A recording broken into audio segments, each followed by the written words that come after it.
विश्वानि देव सवितृदुरितानि परासुव यद्भद्रं तन्नयासुव। पूज्यपाद स्वामी जी महाराज के प्रतिनिधित्व कर रहे आदरणीय डॉक्टर बलविंदर शास्त्री जी, आचार्य यतीन्द्र शास्त्री जी और संन्यास्त मंडल, विद्वतगण, मातृशक्ति, धर्मप्रेमी सज्जनों और जिनके प्रयास से आज यहाँ सत्संग हो रहा है, आदरणीय अरविंद जी, रविंदर जी। बहुत सुंदर चर्चा आपके समक्ष, आप लोगों के समक्ष चल रही थी कि कर ले सत्संग, जिंदगी सुधर जाएगी और जो कमी आ गई है वो निकल जाएगी। कितना सुंदर विचार है। सारे विद्वान यही कहते हैं, ऋषि मुनि साधु संत यही कहते हैं। क्या लिखा है जी?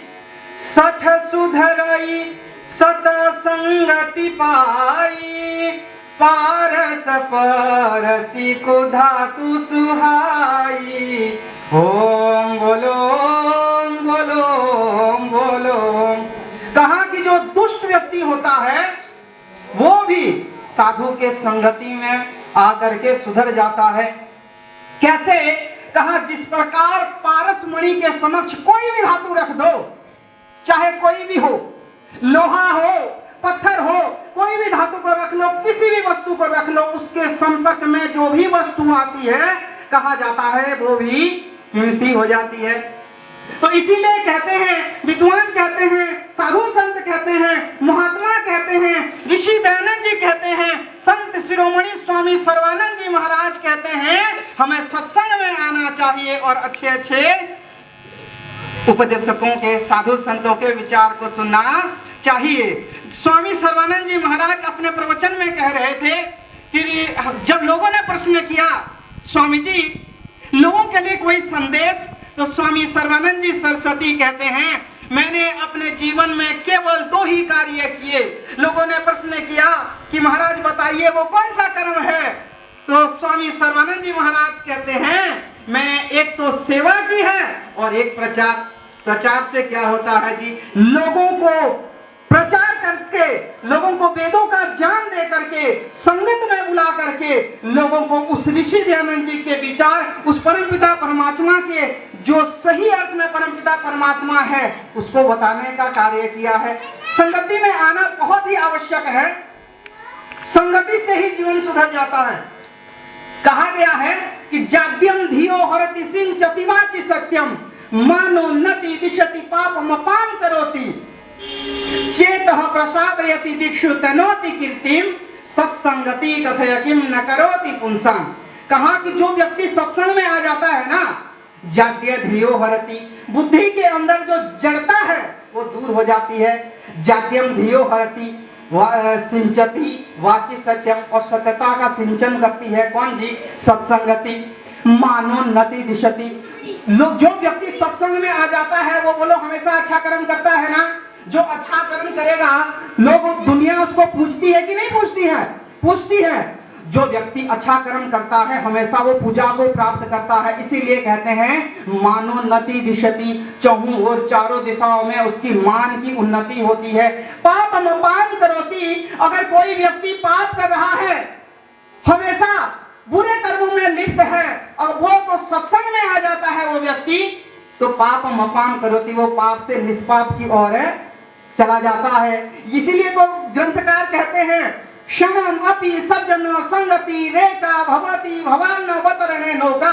यदि एक बार भी व्यक्ति सत्संग में आ जाता है तो संसार रूपी सागर से, सत्संग रूपी नौका के माध्यम से पार कर जाता है। और क्या कहा? मानो नति दिशति पापम अपाम करोति, सत्संगति किम न करोति पुंसां। बताओ सत्संगति क्या नहीं करती है? बहुत कुछ करती है। एक सेठ घूम रहा था, तो घूमते घूमते जो है एक बार एक सत्संग हो रहा था एक जगह पे, तो वचन को सुनता है, सत्संग को सुनता है। क्या सुनता है जी?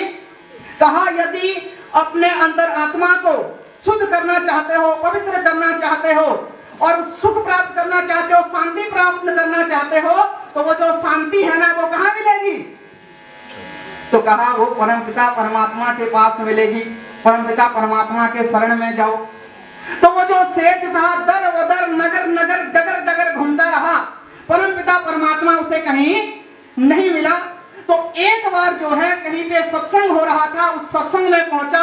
जब देखा कि वही साधु है जिसने ये कहा था कि अगर तुम्हें शांति चाहिए, सुख चाहिए, कष्ट से दूर होना चाहते हो तो शांति जो है परमपिता परमात्मा के पास मिलेगी। ये जो संत कह रहा था वही संत प्रवचन दे रहा था। जब प्रवचन समाप्त हुआ तब वो सेठ जो है उस संत के पास गया और संत के पास जाकर के प्रश्न करता है, महाराज आपने तो कहा था जो शांति है वो परमपिता परमात्मा के पास मिलेगी, मैं परमपिता परमात्मा को ढूंढ रहा हूँ, वो परमपिता परमात्मा मुझे अभी तक मिला नहीं है। तो संत जी कहते हैं, रे मनुष्य, जब तू सत्संग में आया था उस समय अच्छी प्रकार से सत्संग को सुना नहीं। यदि तू पूर्ण रूप से सत्संग को सुन लिया होता तो बोलो पार कर लिया होता। किसको जी? संसार रूपी ये भवसागर को पार कर लिया होता, सुख को प्राप्त किया होता। मैंने ये कहा था उस परम पिता परमात्मा के पास अगर तू बैठेगा तब जाके शांति मिलेगी, और वो परम पिता परमात्मा दूसरे कहीं पे नहीं है, वो कण-कण में व्यापक है। उसको मनीषी भी कहते हैं, यानी हमारे अंतःकरण में विराजमान है वो परमपिता परमात्मा। तो उस परमपिता परमात्मा को ध्यान लगाएगा, उसकी उपासना करेगा, तब जो है शांति मिलेगी। तो इसीलिए जो है हमें सत्संग में आना चाहिए और सत्संग में आकर के बड़े बड़े विद्वानों के वचनों को सुनना चाहिए, और बड़े बड़े विद्वानों के वचन को सुन करके हमेशा अच्छे अच्छे कर्म करना चाहिए। देखो स्वामी सर्वानंद सरस्वती जी कहते हैं, जिस प्रकार का व्यक्ति सत्संग करता है, जिस प्रकार का संग करता है व्यक्ति, उसी प्रकार का हो जाता है। कैसे जी? जिस प्रकार यदि कोई व्यक्ति ठेके पे जाता है तो उसी प्रकार का व्यवहार करने लग जाता है, और कोई सत्संग में आता है और सत्संग को सुनता है तो उसी प्रकार की वाणी बोलने लग जाता है। इसीलिए कहा गया है, चंदनम शीतलम लोके चंदना दपि चंद्रमा चंद्र चंदन नयोर मध्य शीतल साधु संगति। चंदनम शीतलम लोके।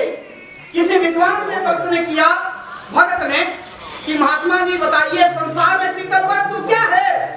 तो महात्मा ने कहा चंदन है। तो भक्त ने प्रश्न किया इससे भी कोई शीतल वस्तु है? तो महात्मा जी कहते हैं हाँ, चंदनम शीतलम लोके चंदना दपि चंद्रमा। उससे भी शीतल वस्तु क्या है? चंद्रमा है। तो फिर उस भक्त ने प्रश्न किया कि महाराज इससे भी कोई शीतल वस्तु है? तो महात्मा जी उत्तर देते हैं हाँ जी, क्या है? तो महात्मा जी कहते हैं शीतलम साधु संगति। साधु की संगति सबसे ज्यादा शीतल है। इसीलिए बोलो हमें सत्संग में आना चाहिए कि नहीं आना चाहिए? आना चाहिए। एक छोटी सी घटना है, घटना बता करके मैं अपने वाणी को विराम दूंगा। एक राजा शिकार खेलने के लिए गया, और जब शिकार खेलने के लिए गया जंगल में तो रास्ता भटक गया, और जब रास्ता भटक गया देखा पास में एक कुटिया है। दूर से ऐसे लग रहा था पता नहीं वहां कौन रहता है, और लग रहा था ऐसा मानो वहां चोर रह रहे हो, डाकू रह रहे हो, परंतु उसको बहुत प्यास लगी हुई थी। तो राजा जो है उस कुटिया के पास गया, और जब कुटिया के पास गया तो वहां पे एक तोता था। तोता कहने लगा मारो पकड़ो लूट लो। ये सुनकर के राजा डर के मारे भाग गया और आगे गया। बहुत प्यास लगी हुई थी तो और बहुत दूर आगे जा करके देखा और एक कुटिया थी। उस कुटिया के समक्ष गया। जब उस कुटिया के पास गया तो वहां पे भी एक तोता बोल रहा था। क्या बोल रहा था? आइए बैठिए, पानी पीजिए, और कुछ तो नहीं चाहिए। राजा से रहा नहीं गया और राजा ने प्रश्न किया तोते से। तोता बोलता नहीं है, परंतु ऐसे विद्वान उस तोते की वाणी से बोल रहे हैं। राजा ने प्रश्न किया तोता से, तोता मैंने और एक तोता देखा जो कह रहा था मारो पकड़ो लूट लो, और तू कह रहा है आइए बैठिए पानी पीजिए और कुछ तो नहीं चाहिए। तब वो तोता कहता है महाराज उसका कोई दोष नहीं है। कहता अहम मुनिना वचनम शृणोमि शृणात्मयं यत यवनस्य वाक्यं न च दोषो न च मे गुणो वा संसार गजा दोष गुणा भवंती। तोता कहता है महाराज मेरा कोई दोष, मेरा कोई गुण नहीं है, और उस मेरे भाई जो तोता है उसका कोई दोष नहीं है। अहम मुनिना वचनम शृणोमि, मैं मुनियों के वचनों को सुनता हूँ, साधुओं के वचनों को सुनता हूँ, विद्वानों के वचनों को सुनता हूँ। और सुनात मयम यत यवनस्य वाक्यम, दूसरा जो तोता है वो यवनों के वाक्यों को सुनता है, दुष्टों के वाक्यों को सुनता है, क्रूर लोगों के वाक्यों को सुनता है। नाचस्य दोषो न चमे गुणो वा संसर्ग गजा दोष गुणा भवंती। इसीलिए मेरा कोई गुण नहीं है, उसका कोई दोष नहीं है। संसर्ग गजा दोष गुणा भवंती, संसर्ग से ही, संगति से ही दोष और गुण उत्पन्न होते हैं। ये सत्संग के विचार को अभी पंडित जी बता रहे थे, इसलिए आप लोगों के समक्ष रखा। और आदरणीय रविंद्र जी भी बता रहे थे कि हम जो है हमेशा संगत में आए, संगत सत्संग सुने। जब सत्संग सुनेंगे हमारे बच्चे भी अच्छे बनेंगे। आजकल जो है बच्चे बिगड़ते जा रहे हैं, तो इसीलिए जो है ये सत्संग विषय को आप लोगों के समक्ष रखा। इतना ही कह के मैं अपने वाणी को विराम देता हूँ। ओम शांति शांति, धन्यवाद।